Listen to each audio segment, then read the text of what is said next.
सो बच्चों, मगरिब के टाइम बादल आने का ताल्लुक मगरिब के टाइम से नहीं है, एटमॉस्फेयर से नहीं है, गर्मी से नहीं है, मौसम से नहीं है, अल्लाह से है। अल्लाह बनाता है तो आते हैं, वरना मगरिब का टाइम होने वाला हो, सूरज खाली चला है और चांद चमक जाए तो आसमान की कंडीशन क्या हो जाती है उस टाइम भी, ये आपकी आंखों के सामने है।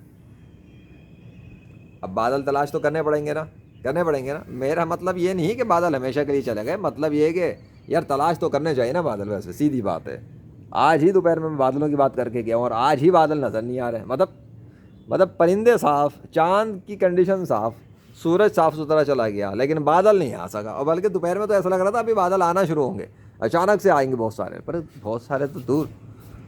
कहानी में तो ट्विस्ट पड़ गया बहुत बड़ा।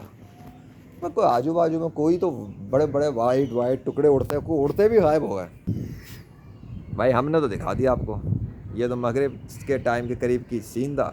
और इस दिन यानी कि 29 को जब लाइटनिंग क्लाउड बने तो आज दिन में क्लाउड ही नज़र नहीं आ रहा। वाह भाई वाह, अब तो अंधेरा हो जाएगा मगरिब के बाद, अब क्या कर सकते हैं, मेरा कसूर थोड़ी है।